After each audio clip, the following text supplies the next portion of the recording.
ලියා ගන්න අද පාඩමේ මාතෘකාව දත්ත නිරූපණය හා අර්ථකථනය. දත්ත නිරූපණය හා අර්ථකථනය 27 වෙනි පාඩම. 27 වෙනි පාඩම.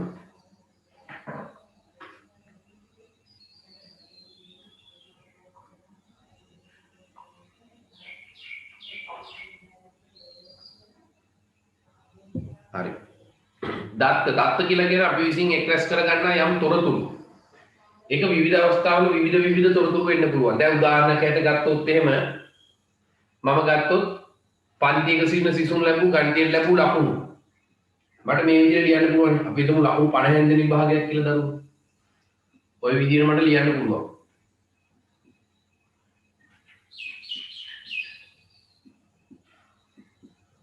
නේද?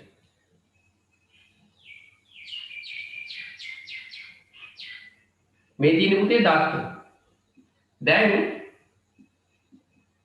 මෙතන ඉන්න ළමයි ගාන ගොඩාක් නැහැ. හරිද? මෙතන ලොකු ළමයි ප්‍රමාණයක් නැහැ. හැබැයි දැන් අපි නිකම්ම හිතුවොත් පාඩමේ අපැලුවොත් දැන් 8 වසර සෙක්ෂන් එකේම ඉන්න ළමයි ගාන ගත්තොත් අපි හිතමු සාමාන්‍ය ළමයි 180ක් 200ක් ඉන්නවනේ. ওই 180ෙම 200ෙම ලකුණු මෙතන ලියලා තිබ්බොත් ඕගලන්ට තේරෙනවා මොනවා හරි දෙයක් අපිට හොයාගන්න ඕනේ වුණොත්. ඒ කියන්නේ වැඩිම ලකුණු ගත්ත ළමයි ගාන කීයද? අඩුම ලකුණු ගත්ත ළමයි ගාන කීයද? මෙතනින් ලකුණු 30ට වඩා වැඩිපුර ගත්ත ගාන කීයද? ඒ වගේ ප්‍රශ්නයක් අහුවොත් ඕගලන්ට තේරෙනවා මෙහෙම තිබ්බොත් අපිට පොඩි ගැටලුවක් එනවා. ඒ තමයි ඒ අවශ්‍ය තොරතුරු ඉක්මනට හොයාගන්න බෑ. හේතුව මෙතන තියෙන දත්ත ප්‍රමාණය වැඩි. මෙතන තියෙන දත්ත ප්‍රමාණය වැඩි. එතකොට අපිට අවශ්‍ය කාරණයක් ඉක්මනට හොයාගන්න බැරි වෙනවා. දැන් මෙතන මම දාලා තියෙන්නේ ළමයි 27 දෙනෙක්ගේ ලකුණු තමයි මම මෙතන දාලා තියෙන්නේ. ළමයි 27 දෙනෙක්ගේ ලකුණු. හරිද? එතකොට දැන් ළමයි ඔය 27ක් ඉඳ ඔහොම ආවනේ. දැන් 27ක් ආවත් එකපාරට මේක වැඩිම ලකුණු මොකක්ද අඩුම ලකුණු මොකක්ද ඇහුවොත් අපේ ළමයි පොඩ්ඩක් ඩිම් වෙලා වගේ බලන් ඉන්නවා නේද? මොකද්ද මේක උනේ කියන එක. හරිද? ඒ නිසා මතක තියාගන්න මේ වගේ අවස්ථාවකදී දත්ත රාශියක් තියෙන වෙලාවකට මේ වගේ රාශියක් තියෙනකොට අපිට තොරතුරු හොයාගන්න අපහසු නිසා අපි මේවා විවිධ ක්‍රම වලට නිරූපණය කළා. මීට කලින් ඔයගොල්ලෝ ඒවා කරලා තියෙනවා. හරිද? ඕගොල්ලෝ හයිලයිට් කතා කරලා තියෙනවා මීට කලින් ප්‍රස්තාර වර්ගයක් මතකද දන්නේ නැහැ චිත්‍ර ප්‍රස්තාර කියලා. එතනදිත් අපි කරේ මේ වගේ දත්ත චිත්‍ර මගින් ප්‍රස්තාරයක නිරූපණය කළා. හරිද? ඊට පස්සේ අපි කතා කළා හතේදී කතා කළා තීර ප්‍රස්තාර කියන ක්‍රමය. තීර ප්‍රස්තාර. එතන දැන් තීරයේ උස මගින් ඔගොල්ලෝ දත්ත නිරූපණය කළා. අද අපි කතා කරන්න යන්නේ ওই ක්‍රම දෙකටම වඩා වෙනස් වෙච්ච ක්‍රමයක්. ඒ තමයි වුන්තපත්‍ර සටහනක් කියලා දෙයක්. වුන්තපත්‍ර සටහන. ඇත්තට මේ වගේ ඉලක්කම් සංඛ්‍යා එන වෙලාවට ඒ දත්ත නිරූපණය කරන්න මෙන්න මේ වුන්තපත්‍ර සටහන කියන ක්‍රමය හරි වැදගත් වෙනවා. හරිද? සංඛ්‍යා ගොඩක් එන වෙලාවට අපිට ඒවා නිරූපණය කරන්න මෙන්න මේ වුන්තපත්‍ර කියන ක්‍රමය ගොඩක් වැදගත් වෙනවා. අපි බලමු කොහොමද මේ වගේ දත්තයන් අපි මේ වෘත්තපත්‍ර සටහනට ඇතුල් කරන්න කියන එක. හරි. ලියා ගන්න මුලින්ම මෙන්න මෙහෙම.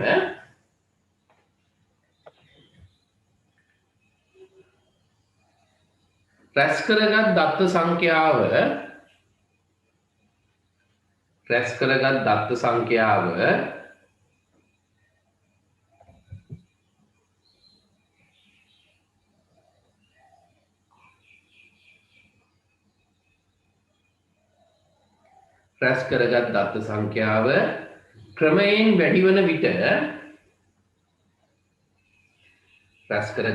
සංඛ්‍යාව ක්‍රමයෙන් වැඩි වන විට ඒ ආශ්‍රිතව තොරතුරු සෙවීම අපහසු වේ.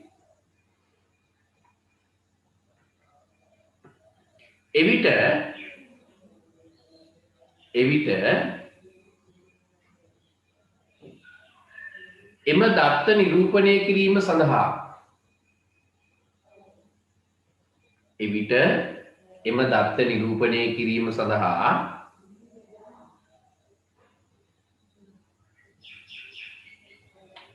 විවිධ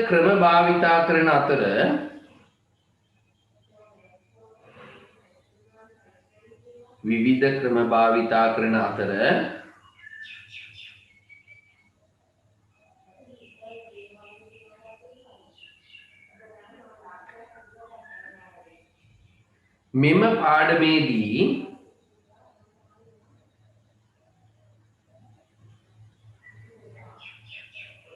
මෙම පාඩමේදී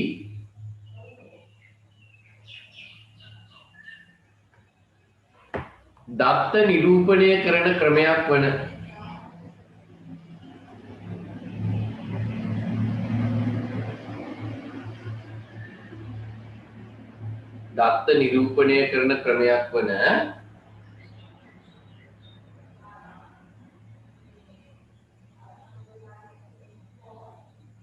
වෘත්ත පත්‍ර සටහන පිළිබඳව ඉගෙන ගනු ලැබේ. දත්ත නිරූපණය කරන ක්‍රමයක් වන වෘත්ත පත්‍ර සටහන පිළිබඳව ඉගෙන ගනු ලැබේ.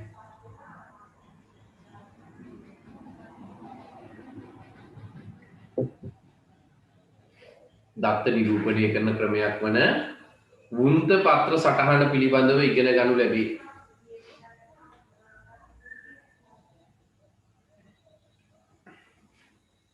හරි. වෘත්ත පත්‍ර කියන එක හරියට ලියා ගන්න ඈ. දැන් අපි මේ ටික ලියාගෙන ඉන්න වෙනවා අපිට පළවෙනි ගාන නිසා. අපිට ගාන හදාගෙන යන්න අපි මේකට අදාළ ප්‍රශ්න ලියාගමු. මම ප්‍රශ්නෙම කියා දෙන්නම් කොහොමද වැඩේ වෙන්නේ කියන එක. ලියන්න ප්‍රශ්නාංක එක දීලා දාලා පහත දැක්වෙන්නේ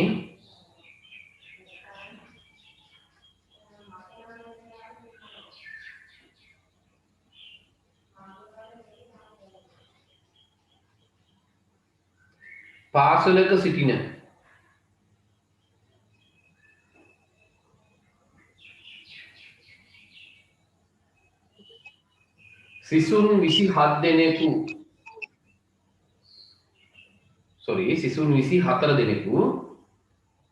සිසුන් 24 දෙනෙකු ලබාගත් ලකුණු පිළිබඳ තොරතුරුය. සිසුන් 24 දෙනෙකු ලබාගත් ලකුණු පිළිබඳ තොරතුරුය. හරි. මේක ලියාගම් බලන්න පරිස්සමෙන් ක්‍රමවද දාන්න.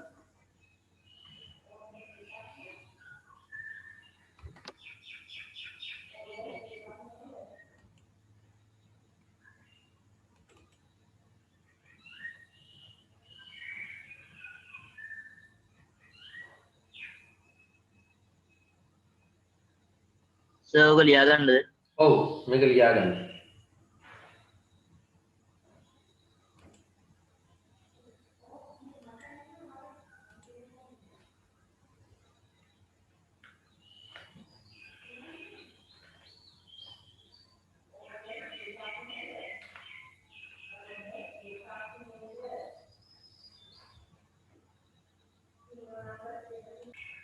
ලියන්න ඕකේ පළවෙනි ප්‍රශ්නය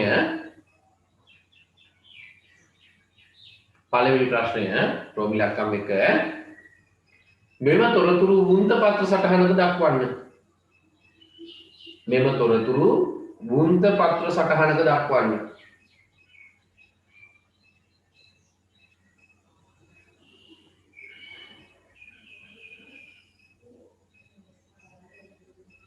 මෙම තොරතුරු වෘත්ත පත්‍ර සටහනක දක්වන්න. හරි. වෘත්ත පත්‍ර සටහන කියන්නේ මොකක්ද කියලාවත් මම ඔයගලන්ට කියා දුන්නේ නැහැ නේ. ක්‍රමය ගැන විතරනේ කිව්වේ. වෘත්ත පත්‍ර සටහන කියලා කියන්නේ පුතේ මේ වගේ වගුවක්. ඒ වගුව එක පැත්තක තියෙන පුතේ වෘත්තය කියලා එකක්. අනිත් පැත්තේ තියෙන පත්‍රය. ඕක ලොප් වෙලා තමයි හන්දි වෙලා තමයි වෘත්ත පත්‍ර කියලා ඇවිල්ලා තියෙන්නේ. මේකේ මහලු දෙයක් නැහැ. මේක වෙන්නේ මෙන්න මෙච්චරයි. ඕනෑම සංඛ්‍යාවක අගට තියෙන ඉලක්කම තියෙන්නේ අග ඉලක්කම අපි කියන්නේ එක ස්ථානයේ කියලා කියන්නේ එක ස්ථානයේ ඉලක්කම තමයි හැම වෙලාවෙම පත්‍රයේ පැත්තට එන්නේ ඉතිරියට කියන්නේ වෘත්තයේ පැත්තට හරිද දැන් ඕකේ අපි මුලින්ම කරන්නේ මුන්තේ ලියා ගන්න එක. මෙන්න මේ පැත්ත. මුන්තේ පැත්ත ලියන්නේ මෙන්න මෙහෙමයි. මුන්තේ පැත්ත ලියද්දී ඔයගොල්ලෝ මුලින්ම හොයා ගන්න ඕනේ මේ අගයන් ටිකේ තියෙන අඩුම අගය මොකක්ද කියලා ඔයගොල්ලෝ හොයා ගන්න ඕනේ. මට කියන්න මේ සෙට් එකේ තියෙන අඩුම අගය කීයද? හොඳට බලලා කියන්න බලන්න මට. කීයද වෙන්නේ? 6 එන්නේ. ඔව්. අඩුම අගය වෙන්නේ 6. මම ඒක පැත්තක ලියා ගන්නවා අඩුම අගය 6යි. අඩුම අගය වෙන්නේ 6යි. හරිනේ. ඊකට බලන්න වැඩිම අගය. වැඩිම අගය බැලුවම අපිට පේනවා වැඩිම අගය වෙන්නේ මෙන්න මෙයා. මෙන්න මෙයා සෝරි. මුලින්ම ඉන්නේ කෙනා. 47. එහෙනම් වැඩිම අගය වෙන්නේ 47. මම මුලින්ම ඔන්න ඔය දෙක හොයා ගන්නවා. ඔය දෙන්න ඉස්සරහට ප්‍රශ්න වලදී අපිට වැදගත් වෙන නිසා හොයාගත්තයි කියලා පාඩු වෙන්නේ නැහැ. දැන් මම කිව්වා අග ඉලක්කම යන්නේ පත්‍රයේ පැත්තටනේ. ඉතිරි ඉලක්කමනේ වුන්තේ පැත්තට යන්නේ. මම මේ දෙන්නගේම පත්‍රයේ පැත්තටම ඉලක්කම් දෙක කපනවා. මෙයාගේ පත්‍රයේ පැත්තට යන්නේ මෙයා. මෙයාගේ පත්‍රයේ පැත්තට යන්නේ මෙයා. දැන් පොඩි ප්‍රශ්නයක් උඩ එක්කෙනාගේ ඉලක්කමක් ඉතුරු මේ ඉතිරි නැහැ. තනි ඉලක්කමක් නෙතිබ්බේ. ඒ වගේ වෙලාවට අපේ ළමයි දන්නවා අපිට ඉස්සරහට ඉලක්කමක් දැන් ලියා ගන්න පුළුවන් බය නැතුව බිඳුව. මම බිඳුව ලියා ගන්නවා. ඒක ගානේ දුන්නේ නැතිවත් අපිට ලියා ගන්න පුළුවන්. 0.6 කිව්වත් එකයි 6 කිව්වත් එකයි. ඔන්න මම අඩුම අගයක් අරගෙන වැඩිම අගයක් අරගෙන යාගේ පත්‍රයට ඉලක්කම. ඒ කියන්නේ අග ඉලක්කම මොකද කරේ? කපලා දැම්මා. දැන් අපිට හරි ලස්සන පේනවා අඩුම වුන්තේ කීයද කියලා. අඩුම වුන්තේනේ කීයද? අඩුම වුන්තේනේ 0යි. වැඩිම වුන්තේනේ කීයද? වැඩිම වුන්තේ වෙන්නේ 4යි. එහෙනම් මම කරන්නේ වුන්තේ පැත්ත ලියනවා කීයද? 0 1 2 3 4. ඔය විදිහට මම වුන්තේ පැත්ත ලියනවා. අඩුම අගය ගත්තා වැඩිම අගය ගත්තා පත්‍රයේ ඉලක්කම් දෙක කැපුවාම මට එනවා අඩුම වුන්තයයි වැඩිම වුන්තයයි ඒ අනුව මම ඉතිරි ටික කොහොම ලියාගත්තා. ඔන්න පුතේ වුන්තේ පැත්ත ලියන හැටි. පැහැදිලිද? ඔය තියෙන වුන්තේ පැත්ත ලියන හැටි. හරි. අපි දැන් නෝට් එක උතරම ලියාගමු. මුලින්ම මෙන්න මෙහෙම ලියාගන්න ඈ. මෙහෙම ලියන්න. වුන්ත පත්‍ර සටහනේ වුන්ත පත්‍ර සටහනේ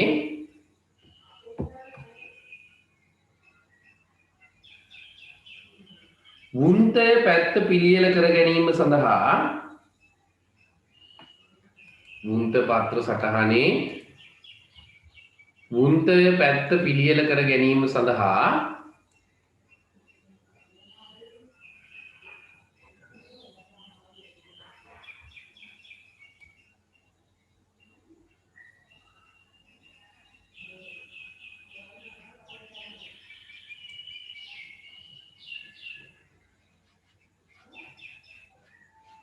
වුන්තේ පැත්ත පිළියෙල කර ගැනීම සඳහා දී ඇති සංඛ්‍යාවල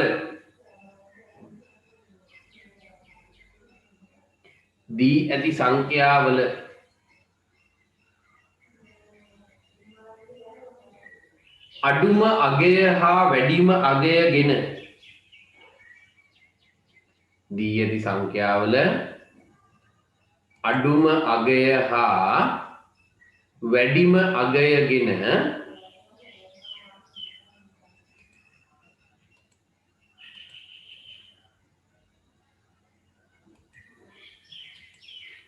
අඩුම අගය හා වැඩිම අගයගෙන එයින් අග ඉලක්කම් පත්‍රයට අයින් කොට අග ඉලක්කම පත්‍රයට අයින් කොට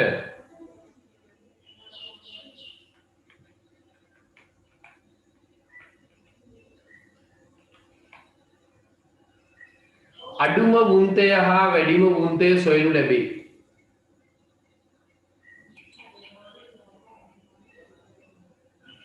අඩුම වුන්තය හා වැඩිම වුන්තය සොයනු ලැබේ.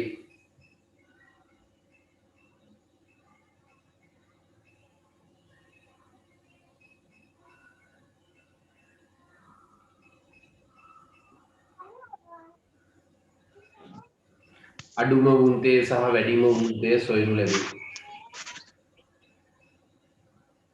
හරි. දැන් මේ දෙන්න ලියා ගන්න ඕන පාළි. අඩුම වුන්තේ සහ වැඩිම වුන්තේ හේතු කොහොමද කියන එක ලියා ගන්න ඔය විදිහට. පැත්තකින් ලියන්න ඕනේ ලියපු නෝට් එකෙන් පහලින් මේක ලියා ගන්න. අග ඉලක්කම කපලා ලියා ගන්න.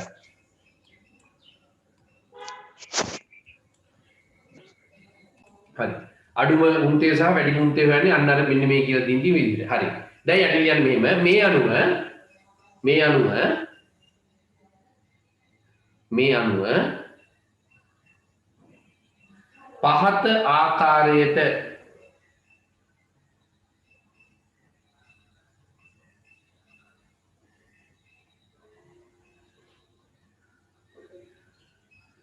අණුව පහත ආකාරයට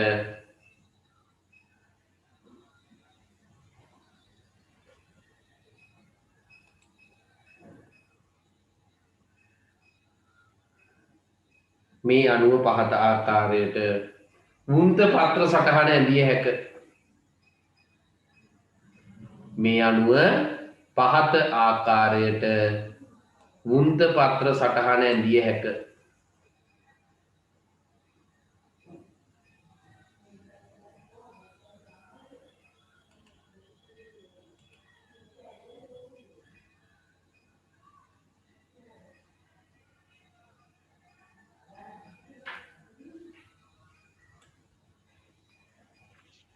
හරි වුන්ත පත්‍ර සටහන ඇඳගම් බලන්න.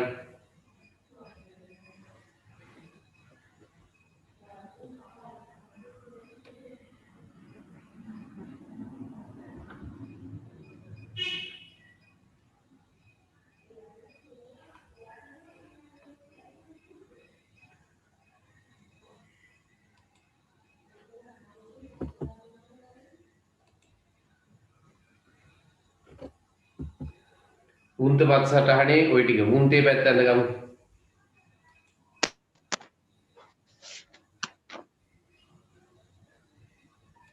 අපි වුන්තේ පැත්ත ලියන හැටි ගැන කතා කළා. දැන් තියෙන්නේ පත්‍රයේ පැත්ත ලියන හැටි ගැන කතා කරන්නේ. පත්‍රයේ පැත්ත ලියද්දි මෙන්න මෙහෙම දෙයක් තියෙනවා පත්‍රයේ පැත්තේ. දැන් පත්‍රයේ පැත්තට මම කියවනේ අග ඉලක්කම විතරනේ එන්නේ. ඒක හරියි. එතකොට අග ඉලක්කම එනකොට පත්‍රයේ පැත්තේ ඉලක්කම් ගොඩක් එන වෙලාවට අපි සාමාන්‍යයෙන් ක්‍රමාදදා ලියන්නේ නැහැ. මේ වතර පරතරයක් කියලා කියන්නේ කොටු විතර පරතරයක් තියෙනවා සහ මේ පැත්ත ආරෝහණ පිළිවෙලට තමයි ලියන්නේ. එතකොට අපිට තොරතුරු හොයා ගැනීම පහසුයි. දැන් අපේ ළමයින්ට එකපාරටම මේ පැත්ත ආරෝහණ පිළිවෙලට ලියා ගන්න බෑ. එතකොට ඕගොල්ලෝ කරන්න ඕනේ මුලින්ම පැන්සලෙන් මේ එක එක්කනට අදාළ තීරු ලියන් වෙනවා. ඒ කියන්නේ මෙහෙමයි. දැන් අපි හිතමුකෝ බිඳුව කියලා මුලට බිඳුව වෙන කට්ටිය මම බලන්න ඕනේ. මෙතනින් බලනවා මුලට බිඳුව වෙන කට්ටිය කවුද කියලා. අපි දන්නවා ඒකේ මුලට බිඳුව දීලා නැහැ. ඔන්නම් ඕගලන්ට පුළුවන් දැන් පැන්සලක් හරි අරගෙන ඒගොල්ලන්ට උන්නම් බිඳු ලියා ගන්න උගලන්ට පැටලෙයි කියලා හිතනවා නම් මෙන්න මෙතනින් ලියා ගන්න ඕනේ. ඔන්න ඔතනින් එක බිඳුවක් එන්න ඕනේ. නේද? මෙන්න මෙතෙන්ට තව එක්කෙනෙක් ඉන්න ඕනේ. ඔන්න ඔතනින් එන්න ඕනේ. ඔන්නම් ඔහම ලියා ගන්න පුළුවන් පැටලෙයි කියලා හිතනවා නම්. හරිද? දැන් මුලට බිඳු වෙන අය බලනවා. එක්කෙනෙක් ඉන්නවා මෙයා. අග ඉලක්කම විතරනේ අපි ගන්න උන්ට මේ පත්‍රයේ පැත්තට. ඒක මම පැත්තකින් පැන්සලෙන් ලියා ගන්නවා 6 කියලා. හරිද? පස්සේ අපි ලස්සනට ආරෝහණ ක්‍රමයට මෙතනින් ලියා ගමු. ඊගාවට එනවා 9. මෙහෙ නෑ මොකුත්. ඒ ගන්න ඉලක්කම කැපුවා නම් ලේසි. එතකොට අන්තිමට යන්නේ ඔක්කොම ඉලක්කම් ටික කැපිලා තියෙනත් එක 9. ඔන්න එනම් ගත්ත 9 ඊගාට මෙතෙන්ට. ආයි එනවා 6. ඔන්න එනම් ගත්ත 6. ඕක පැන්සලෙන් ලියා ගන්නවා පැත්තක. ඔච්චරයිනේ තියෙන්නේ. එක්කෙනෙක් ලියලා ඉවර කරන්න. ඒක ලේසි. දැන් ඕක දිහා බලාගෙන මෙතන අපි ලියනවා ආරෝහණ ක්‍රමයට. ඒක පෑණින් ලියන්නේ. ඒක ලියන්නේ අඩුම එක්කෙනා වෙන්නේ 6ව දෙකක් තියෙනවනේ දෙකම ලියන්න ඕනේ අනිවාර්යෙන්. 6ව 5ක් ආවොත් 5ම ලියන්න ඕනේ. එකක් ලියලා නතර කරන්න බෑ. එහෙනම් මම ලියනවා 6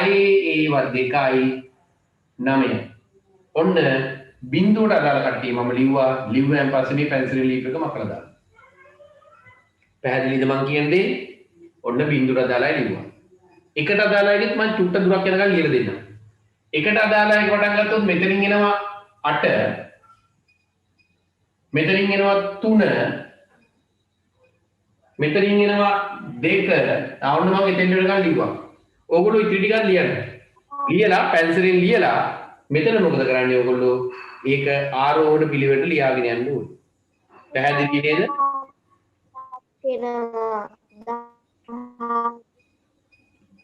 හරි. මම ඉතිරි ටිකක් ලියලා පෙන්නන්නම්. දැන් මම පටන් ගත්තේ මෙතනින්. වුන්තයට එක එන්න මුන්තයට එක එන්න. හරි. ඉතිරි ටිකක් ලිව්වොත් එතකොට මෙතෙන් වෙනකන් හරි. තව තියෙනවා මෙන්න මෙතන 18. එහෙනම් 18 අපි ලියන්නේ අග ඉලක්කම කීය විතරද? 8 ලියනවා මෙතන. ඊට පස්සේ ආයි 18ක් තියෙනවා. ඒකෙත් 8 ඉලක්කම ලියනවා මෙතන. හරිද? වෙන නෑනේ. වෙන නෑ මුලට එකේ නේවා මුකුත්ම. නේද? එහෙනම් ඕක දිහා බලාගෙන අපි මෙතන ලියනවා ආරෝහණ ක්‍රමයට. ඕක දිහා බලාගෙන අපි මෙතන ලියනවා ආරෝහණ ක්‍රමයට. ඒතර මේක පැන්සලෙන් ලියා ගන්න හේතුව තමයි දරුවනේ අපිට එකපාරටම මේක ආරෝහණ ක්‍රමයට ලියන්න බෑ මෙයා දිහා බලාගෙන. එහෙම වුණාම වර්ධිනවා.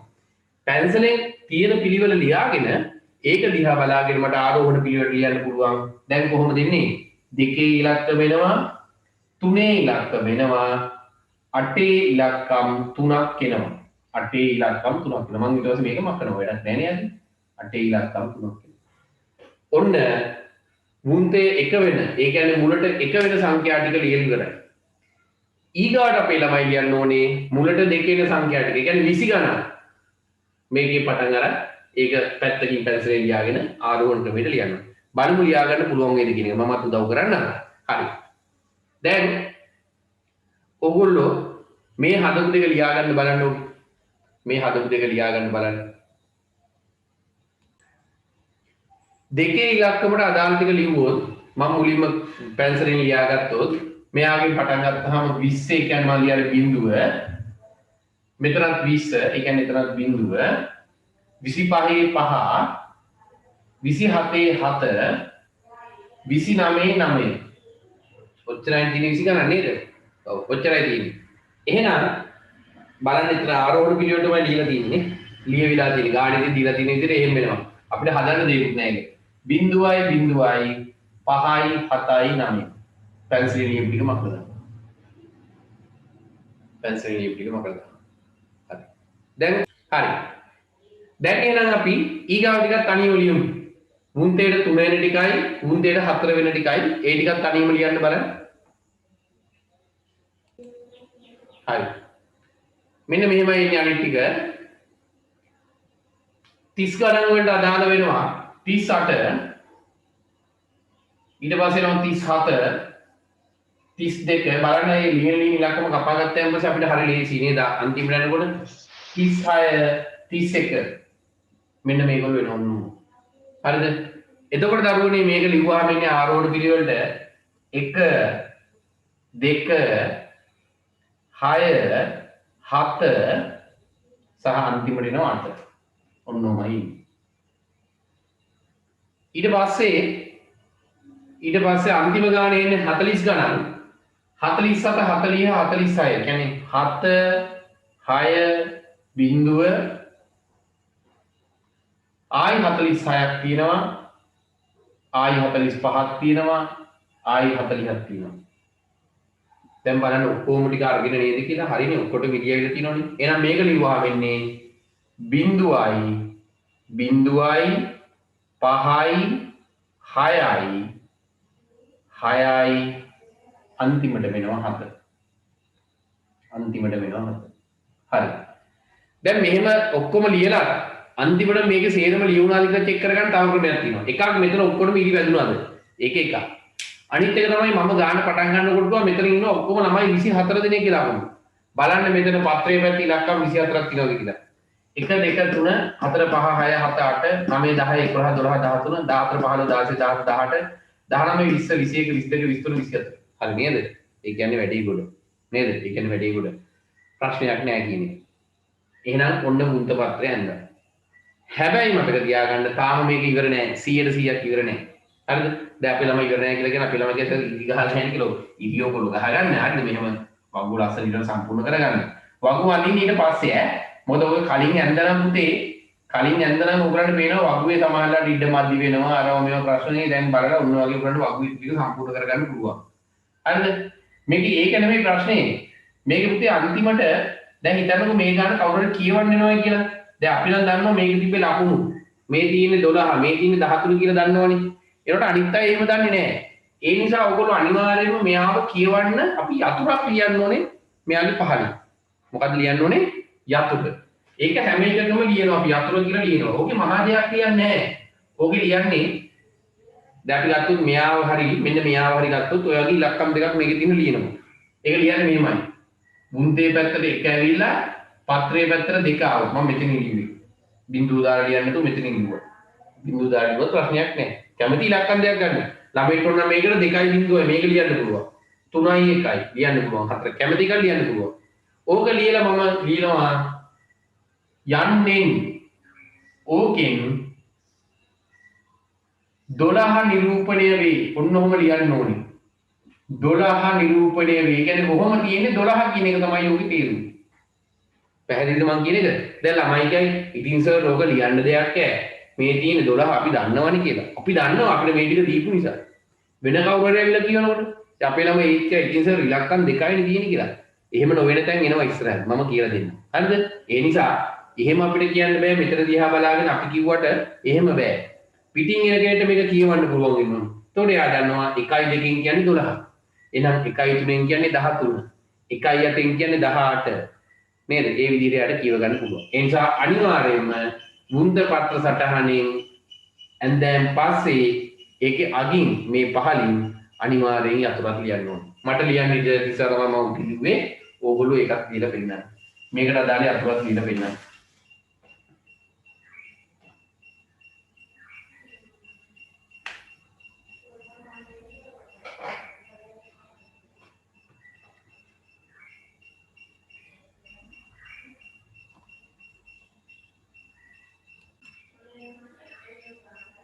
හරි හොඳයි. දැන් ඉතින් ඕකෙන් තව ප්‍රශ්න අහන්න පුළුවන්. ඒ අහන ප්‍රශ්න වලට උත්තර හරි ලේසියෙන් උන්තපත් සටහන දිහා බලාගෙන අපිට උත්තර ලියන්නත් පුළුවන්. මෙයා දිහා බලාගෙන උත්තර ලියනට වඩා ලේසි. දැන් ඕගොල්ලන්ට තේරෙයි මෙයා දිහා බලාගෙන උත්තර ලියන්නේ එක කියන එක තේරෙයි. දැන් මේ ප්‍රශ්නෙට උත්තර ලියද්දී හරි. ලියා ගන්න මේකෙම රෝම ඉලක්කම් 2.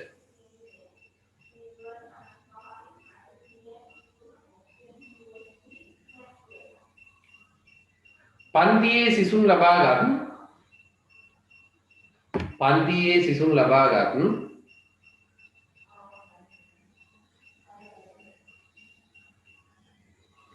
අඩුම ලකුණ හා වැඩිම ලකුණ සොයන්න. පන්තියේ සිසුන් ලබාගත් අඩුම ලකුණ හා වැඩිම ලකුණ සොයන්න.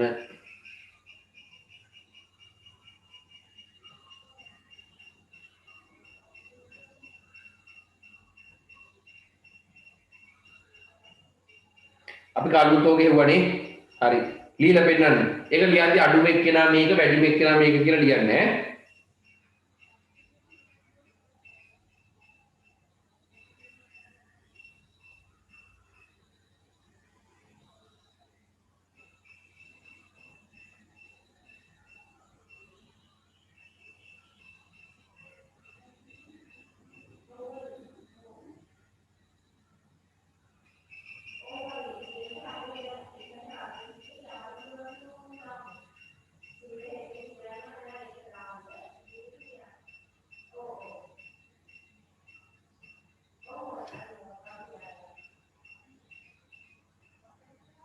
හරි. අඩුම එක්කෙනා වෙන්නේ අපි දන්නවා 6, වැඩිම එක්කෙනා වෙන්නේ 47. අපි කල්ුත් ඒක හෙව්වා නේද? හරි. ඊගාවට රෝම ඉලක්කම් 3 සිසුන් ලබාගත් ලකුණු වල පරාසය සොයන්න.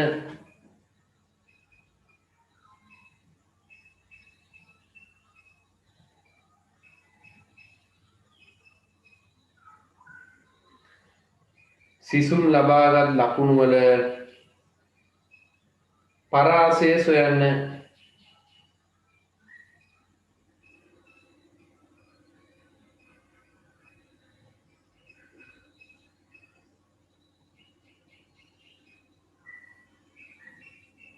හරි. ඕක මම පොඩ්ඩක් කියලා දෙන්නම්. පරාසය කියලා කියන්නේ මම දැන් මේ ටික මකන්නම්. අපිට මේ ටික දැන් වැඩක් නැති නිසා පරාසය කියලා කියන්නේ පුතේ පරාසය හොයන්න කරන් තියෙන හරි සරල දෙයක්.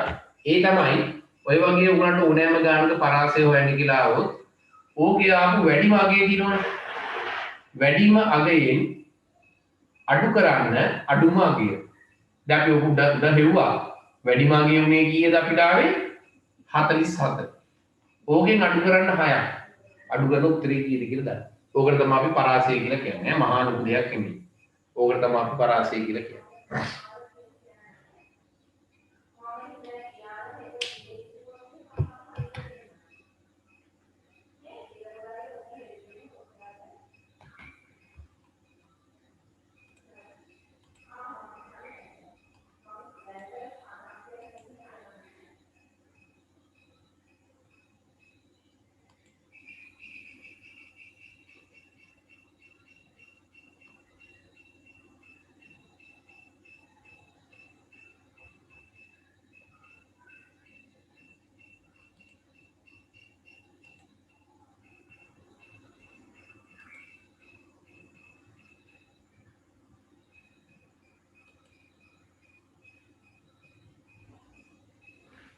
හරි.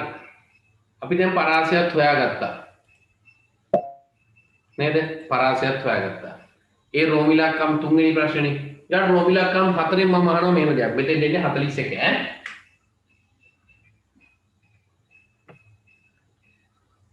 රෝමිලක්කම් 4.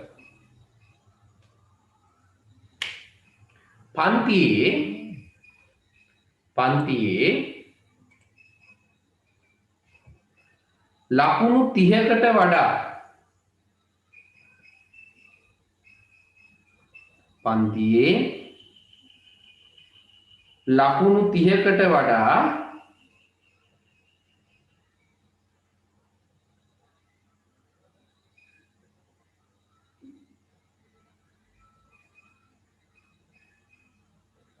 ලබාගත් සිසුන් ගණන කීයද? ලකුණු 30කට වඩා ලබාගත් සිසුන් ගණන කීයද?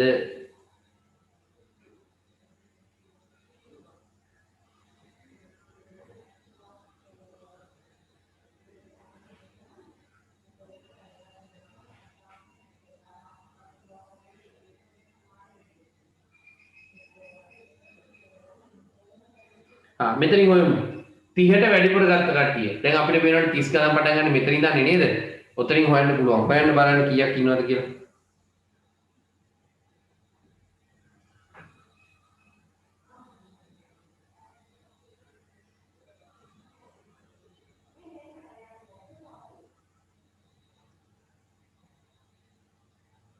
අහයි 30ට වඩා ගත්ත කට්ටිය කිව්වහම 40 ගණන් වල කට්ටිය ගන්නත් ඕනේ. 30 ගණන් වල කට්ටිය නෙමෙයි 30ට වඩා කිව්වහම නේද? 30 ගණන් කට්ටිය විතරක් නෙමෙයි 40 ගණන් කට්ටිය ගන්නත් ඕනේ. 30ට වඩා ඉන්න කට්ටිය අපි බැලුවාම එනවා මෙතනින් 1 2 3 4 5 6 7 8 9 10 11 කීයයි කියලා එනවද? 11යි කියලා එනවා. බලන්න මෙහෙම ඇඳාම කොච්චර ලේසියෙන් හොයන්න පුළුවන්ද කියලා. ඕක නැත්නම් අර ටිකෙන් බලලා හොයන්න ගියා නම් සෑහෙන වෙලාවක් යනවා නේද? වර්ධින දිනේට කඩත් වැඩි. ඒතකොට මේ ක්‍රමයෙන් අපිට බොහොම පහසුවෙන් අවශ්‍ය තොරතුරු හොයාගන්න පුළුවන්. හරි හොඳයි. දැන් අපි ඊළඟට හදන්න යන්නේ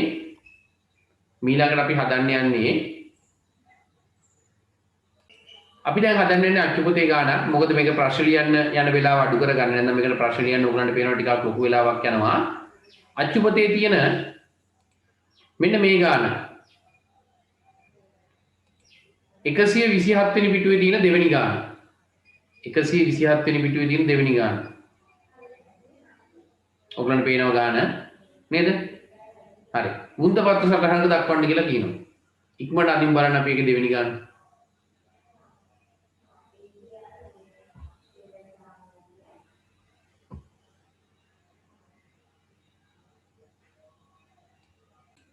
හරි. හදමු ඒ ගාන අපි.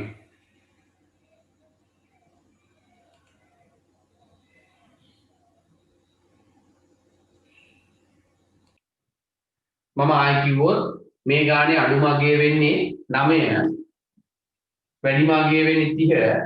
ඒකෙන් අපි ලියාගත්තා අඩුම වුන්තය වෙන්නේ බිඳුව. එහෙනම් වුන්තේ පැත්ත පටන් ගන්න බිඳුවෙන්. ඒක යනවා 3 වෙනකම්. දැන් අපි හොයන්න ඕනේ පත්‍රයේ පැත්ත.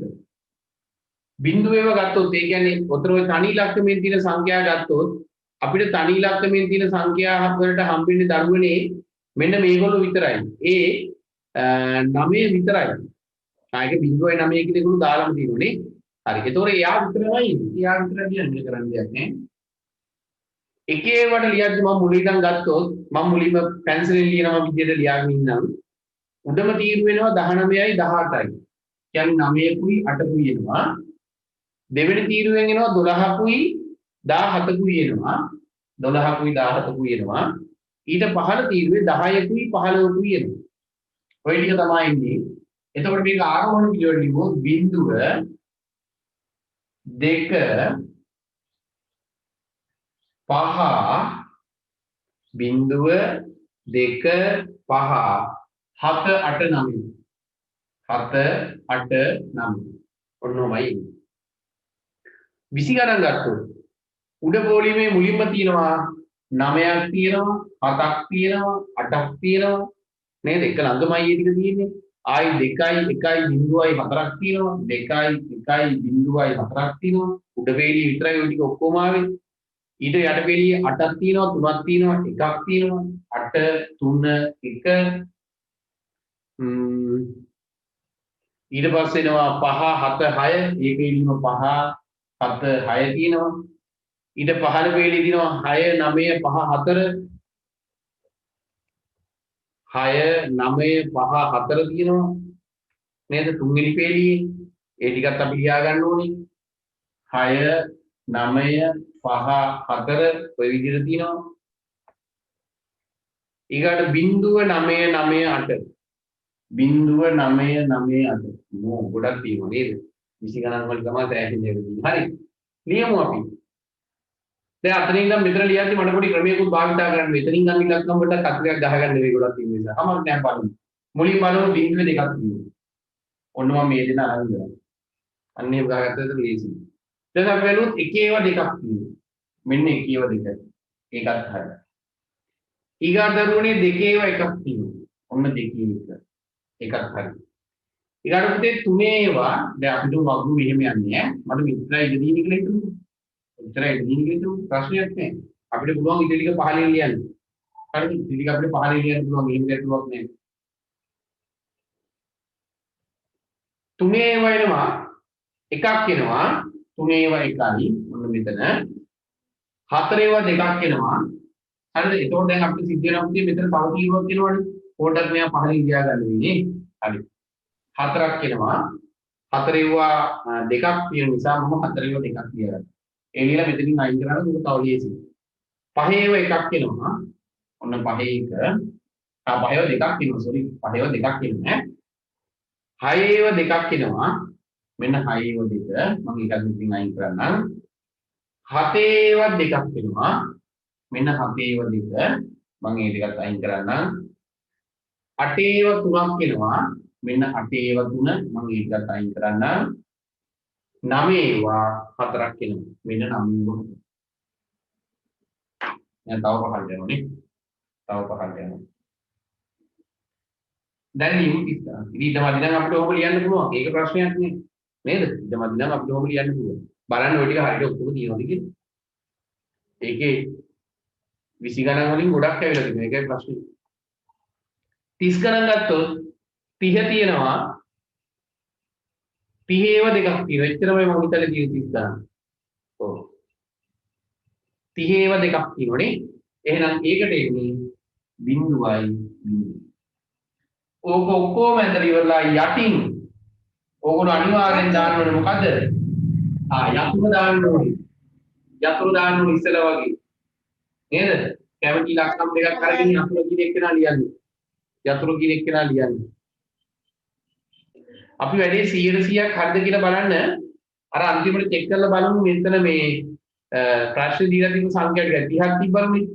මෙතන තියෙන ටිකයි හරිද කියලා 1 2 3 4 5 6 7 8 9 10 11 12 13 14 15 16 17 18 19 20 30ක් වෙන්නේ. හොඳයි. අපි ඊගාවට හදන්න යන්නේ ඕකෙම ඊගාවට දින ගන්න. අපිට මේකේ අතුරු ලියන්න ඕනේ. මට මන් තාම මේක ලිව්වේ නැහැ. හරිද? මම අතුරු මෙන්න මෙතන ලියන්නම්. මෙහෙන් ලියන්නම්. ඒතකොට මේකේ අතුරු වෙන්නේ ඔයගලන්ට කැමති ඉලක්කම් දෙකක් ගන්න ප්‍රශ්නයක් නෑ. 0.9 ගත්ත ප්‍රශ්නයක් නෑ. මම 1 බිංදුව ගන්නම්. එක බිංදුව යන්නේ 10 නිරූපණය වෙයි. එක බිංදුව යන්නේ 10 නිරූපණය වෙයි කියලා ලියන්න ඕනේ ඈ. යතුරු අනිවාර්යයෙන්ම ලියන්න ඕනේ. එක බිංදුව යන්නේ 10 නිරූපණය වෙයි. හරි. අපි ඔහොම යනවා ඔගේ තියෙන ඊගාව ගානට. දශම ගානක් තියෙන්නේ. බලන්න ඊගාව ගාන. දශම තියෙන්නේ නේද?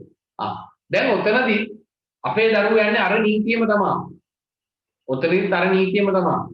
ඕගොල්ලෝ මෙතන තියෙන විශාල මගයයි කුඩා මගයයි ගන්න. ඒකෙන් වැඩිම මුත්‍යයි අඩුම මුත්‍යයි හොයන්න. අග ඉලක්කම පත්‍රයේ පැත්තට ලියන්නේ වහ හරි. ඒතකොට අපේ ළමයි හරි දශම පිට කොහෙද කියලා තියෙන්නේ. දශමතිත මේ වෘත්තපත්ත සටහනේ නිරූපණය වෙන්නේ නැහැ. දශමතිත නිරූපණය වෙන්නේ අන්තිමට යතුරු ලියන්නේ. පැහැදිලිද මම කියන එක? අන්තිමට යතුරු මේ ලියන්නේ තමයි දශමතිත නිරූපණය වෙන්නේ. ඕක අර සාමාන්‍ය ඉලක්කම් දෙකේ සංඛ්‍යාවක් විදියට වෘත්තපත්ත සටහනේ අඳින්න තියෙනවා. හරි. පටන් ගමු බලන්න ඊගාන. විශාල මගිය හොයලා උදා මගිය හොයලා ඒකේ අග ඉලක්කම් ඉවත් කරගෙන අඩුම මුන්තියයි වැඩිම මුන්තියයි හොයාගෙන අර සාමාන්‍ය ක්‍රමයට මේක වෘත්තපත්ත සටහනක අඳින්න තියෙනවා. අඳිමු බලන්න.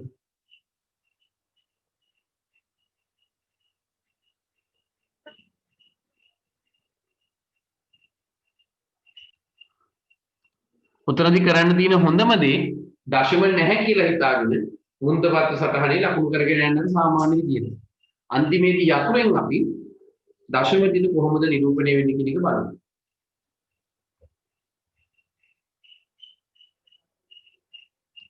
හරි. මේකෙත් එතකොට අපි හොයාගන්න ඕනේ අඩුමාගේ මොකද්ද සහ වැඩිමාගේ මොකද්ද කියන එක. ඔතන අපි හොඳට බැලුවොත් ඕකේ අඩුම අගය හැටියට මට එන්නේ 4.3 4.3 ඉන්නේ අඩුමාගේ. එතකොට අඩුමාගේ කියන්නේ 4.3 හරිනේ. ඒ වගේමයි වැඩිමාගයට මට එන්නේ 7.8 මම හිතන්නේ. ඔව් 7.8. එතකොට මෙතනත් ඔගොල්ලෝ කරන්නේ ඉස්සෙල්ලා වගේ අග ඉලක්කම කපලා බලන එක. ඔච්චරයි. න්‍යායයි. අඩුම උන්ට එනවා 4 වැඩිම උන්ට එනවා 7.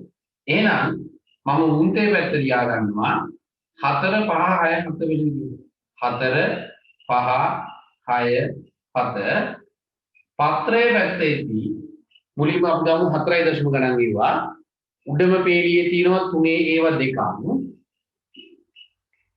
දෙවෙනි පේළියේ තියෙනවා එකක්වත් නේද?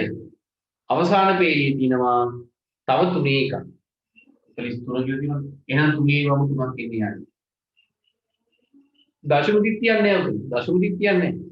දශමදිත් අන්තිමට යතුරුෙදි දාලා තියෙන්නේ මෙච්චරයි. ඊගාවට 5.0 ගණන් ගිහුවා. උඩ පේළියේ තියෙනවා 7කුයි 8කුයි. 7යි 8යි. ඊගාට තියෙනවා 5යි 2යි 7යි. 5යි 2යි 7යි. ඊගාවට තියෙනවා අන්තිම පේළියේ තියෙනවා 8කුයි 4කුයි.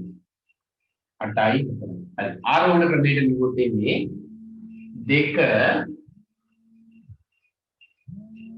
4 5 7 7 8 8 කොන්නමයි එන්නේ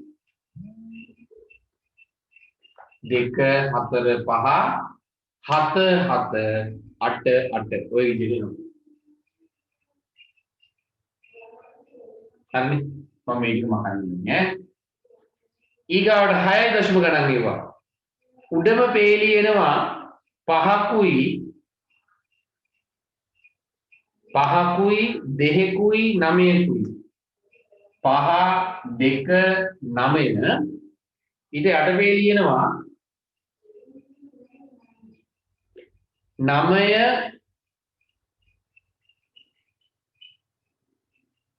7 1 බිංදුව 9 7 1 බිංදුව ඔය එක මේකනාගේ 9 7 1 බිංදුව ඊට පහලින් අන්තිම තීරුව වෙනවා 7 5 7 8 7 5 7 8 ඔන්න ඔහොම එනවා. හරිද? දැන් ඔය ලිව්වොත් බිංදුවෙන් පටන් ගන්න 1 තියෙනවා 2 තියෙනවා 3 ඒවා නැහැ 4 ඒවා නැහැ 5 ඒවා දෙකක් තියෙනවා 5 ඒවා දෙකක් තියෙනවා 6 නැහැ 7 ඒවා 3යි 8 1යි 9 2යි නේ 7 ඒවා 3යි 8 1යි 9 2යි 7 3යි 8 1යි 9 2 බලන්න ඕනේ දෙන්නේ කියලා 7.0 ගණන් තියෙනවා උඩම පේළියේ තියෙනවා 8 ඒවා දෙකකුයි 8යි 2යි පහළ පේළියේ තියෙනවා 7යි 8යි 3යි 7යි 8යි 3යි ඊටත් පහළ පිළි දිනවා 1 7 3යි 1 7 3 ඕක ලිව්වහම ඉන්නේ 1 2 කාණ්ඩ දක්වා මේකට ඉන්නේ විතර ලස්සන දෙනවනේ අපිට මේ පත්‍රයේ පැත්ත 1 2 තුනේව දෙකක් වෙනවා ඊගාට දරුවනේ 7 ඒව දෙකකුයි 8 ඒව තුනකුයි එනවා 7 ඒව 2යි 8 ඒව 3යි 7 2යි 8 3යි ඔන්න ඔහෙම අන්තිමට වැඩේ 100%ක් ඉවරදීද බලන්න මෙතන ඔක්කොම කොමඩු ගෙඩි 4 5 6 7 8 9 10 කොමඩු ගෙඩි ඔක්කොම 30ක් තියෙනවා මෙතන අපි බලමු මේකේ 30ක් එනවද කියලා 30ක් එනවද බලමු 3යි 4යි 5යි 6යි 7යි 8යි 9යි 10යි 11යි 12යි 13 14 15 16 17 18 19 20 21 22 23 24 25 26 27 28 29 30ක් එනවා ඉතින් බැරි වෙලා හරි එකක් හරි අඩු වුණොත් අනේ ඉතින් මුලින් ඉඳන් හොයන්න වෙනවා ඒ නිසා පරිස්සමෙන් වරද්දන්න එපා හරිද හරි ඔන්න ඔක ලියලා ඉවරයි ඕකේ පහලින් මේ අකුර ලියන ඔන්න බලන්න අකුර දින වැදගත්කම දැන් නොදන්න මිනිස්සෙක් කියලා මේක කියවුවොත් කියවන්නේ කොහොමද දැන් 43 52 60 එහෙමනේ කියවන්නේ එච්චර බර කොමුඩු වෙන්නේ නෑනේ පුතේ කිලෝග්‍රෑම් 60ක් බර කොමුඩු නෑ නේද මම ඒකයි කියන්නේ යතුර තමයි තීක්ෂණාත්මකම සාධකය යතුරේදී මම ලියනවා මෙහෙම 4 ඉරක් 3 යන්නේ 4 ඉරක් 3 යන්නේ 4.3 නිරූපණය බලන්න මුළු ගානටම දශම තිබ්බේ නැහැ එක තැනක විතරයි ඒක කියන්නේ. ඉතල කිව්වහම ඇති ඉතින් මුළු ගානටම ආවා වගේ තමයි. 4 ඉරක් 3 යන්නේ 4.3 නිරූපණය වෙනවා. 4 ඉරක් 3 යන්නේ 4.3 නිරූපණය වෙනවා.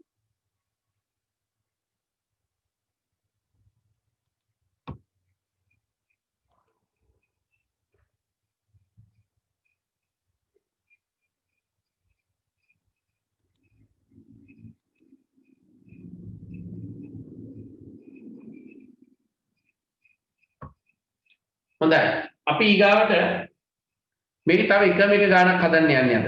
තව ගානක් හදමු. අපි ඉලක්කම් 3 ඒව හැදුවේ නෑනේ. නේද? ඉලක්කම් 3 ගානකුත් හදන්න යන්නේ. පොඩි ගානක් හදමු අපි මහා ලොකු ගානක් නෙවෙයි චූටි ගානක් අපි හදමු ඒකිනොත්.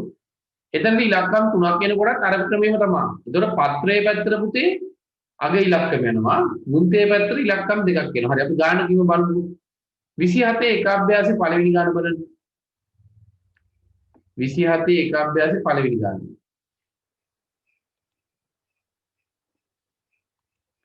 ඕගොල්ලන්ට පේනවා ඒකේ ඉලක්කම් 3ක් තියෙනවා. නේ? මේ හරි. ඔතනින් ඕගොල්ලෝ කරන්නේ මෙහෙමයි. මේක අඳින්නට කියන්නේ අඩුම සංඛ්‍යාවයි වැඩිම සංඛ්‍යාවයි ගන්නවා. අරගෙන පත්‍රයේ පැත්තට එන අග ඉලක්කම කපනවා. කපලා මුන්තේ පැත්තට පටන් ගන්න එක්කෙනා හොයන්න, ඉවර වෙන එක්කෙනා හොයන්න. හොයලා අර ඉස්සෙල්ලා වගේ පත්‍රයේ පැත්ත ලියාගෙන යන්න තියෙන්නේ. හරි. මම පොඩි උදව්වක් කරන්නම්. ටග්ගලෝගුල අඩුමගේ වැඩිමගේ හොයාගෙන මුන්තේ පැත්ත අඳින් බලන්න. මම ඒතකොට ඒක පෙන්නන්නම් හරිද වැරදිද කියන එක මම කියන්නේ. හරිද? මුන්තේ පැත්ත අඳින් බලන්න.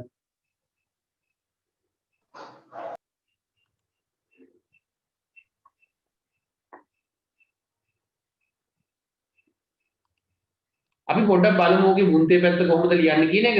ඕකේ පුතේ අඩුමගේ වෙන්නේ 120 වැඩිම අගය වෙන්නේ 164 නේද? අඩුම වෙන්නේ 120 වැඩිම වෙන්නේ 164. එතකොට අපි පත්‍රයේ පැත්තට එක ඉලක්ක මේක වෙනස් වෙන්නේ නැහැ කවදාවත්. එකයි නේද? එතකොට අපිට මුන්තේ පැත්තට ඔයගොල්ලෝ පේනවා පටන් ගන්න වෙන්නේ මුන්තේ 12න්. 12 ඉඳන් 16 වෙනකන් යනවා. 12 13 14 15 16 කොහොම යන්නේ? සමහර වෙලාවට ඉලක්කම් ඉන්නේ නැති වෙයින් ගන්න එක.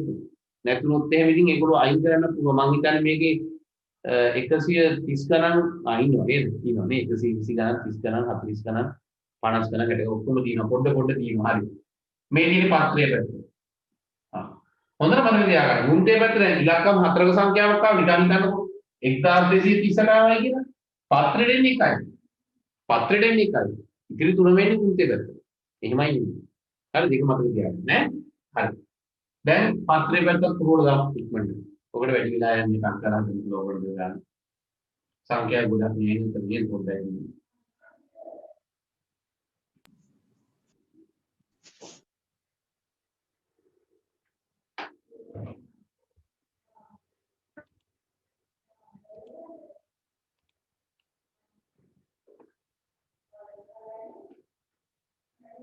හරි සර්.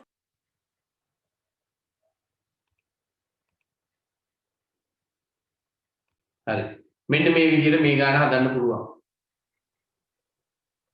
මම එකපාරට මුත්‍ර ටික දැම්ම ලීස් ගානක් නිසා නේද? ওই විදිහට එනවා පැත්තකින් අතුරත් මම ඇඳලා දෙන්නේ. හරි. අපි අද කතා කළේ කොහොමද දත්ත සමූහයක් දීලා තිබ්බහම මේක මුද්ද පත්‍ර සටහනක අඳින්න කියන එක. එතනදී අපි දශමයේ නේවා ඉලක්කම් 2 සහ ඉලක්කම් 3 ලකුණු කරා.